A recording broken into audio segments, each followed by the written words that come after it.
Golden Leaf Foundation. That's going to be one of our kind of a cornerstone of what we're looking to do with some of the Golden Leaf funding, should we be lucky enough to get that, which would be to do some renovation work on the inside of those classrooms that again are the 1968 vintage science labs. They really need to be refurbished, but again, understanding what the county is up against financially with all the needs that we all know very well, we thought we would try to find funding in another place for that work if we can. Some of the windows that we looked at and some of the separation within the wall structure, that's been taken care of. The windows have, we were able to use the last bit of the QZAB funding that we got almost 5 years ago now. The windows replacements, again, around the core of that building were the last big project that we're able to do with that QZAB funding. The separation issue hasn't been completely resolved yet, but it's probably it's safe. We've had folks to look at it, engineers to look at it, determine that it's not going to collapse or anything. That was our main concern when we saw that separation. It is safe. That separation along some of those classroom walls is more of a cosmetic issue than a real structural issue. So tonight, what we need to decide is to allow the county to at least include that application or that in the QZAB money. It would be. And again, if we are lucky enough to get permission to seek those funds, then we'd have to come back together and figure out how would we pay for the loan. Even though it is zero interest, it's a great deal, but it is not free money. It's still, I mean, it's not a grant, it's a loan. We'd have to determine how we could work together, the Board of Commissioners and Board of Education to make those payments. Is there a motion allowing the county manager and Dr. Cox to move forward with an application for the QZAB money? Mr. Chairman, it actually will require your signature. Just so you know, that would need to be in the motion. Could you explain the process a little bit more as to how this? I wasn't here when the Blake Creek What'll project happen? went through, and then the secondary loan went through, and I guess the secondary loan process is what I'm looking at for the schools possibly to approach it in that way. You know, where we help them get it. We would sign on to them getting making their application, and then we'd talk a little bit more about how they were going to pay for it.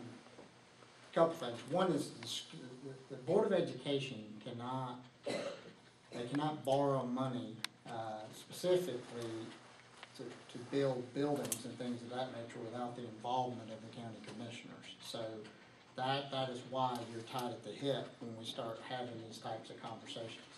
The particular monies we're talking about is everybody's calling it QSCAB, but that's qualified school construction bond monies.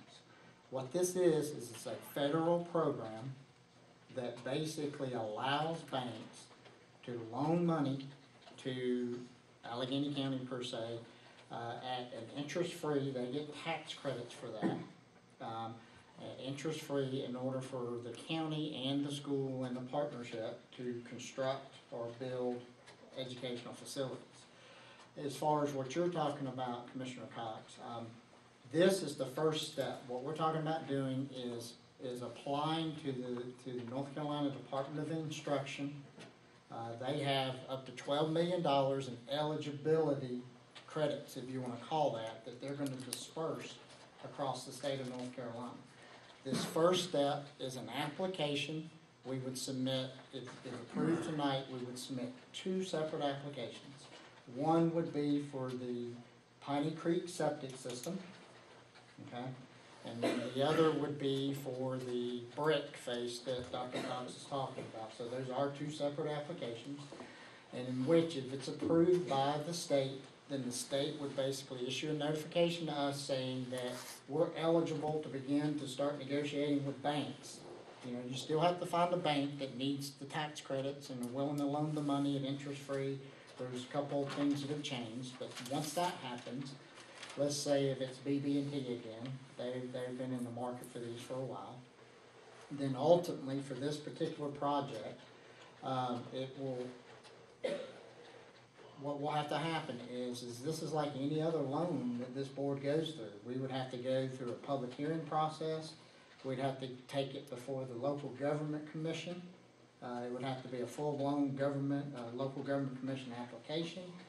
And in that process, it's gonna have to be decided how this loan's gonna be paid for. So that, you know, I'm sort of taking a long way to get to what you're asking me is, so that, in that particular spot where you will have to have a public hearing, the public be allowed to comment, the two boards are gonna have to decide how to pay for it. Okay, the example that you had brought up is Glade Creek Elementary School. The first primary loan for Glade Creek, both of these are QSCAB monies, Qualified School Construction Bonds.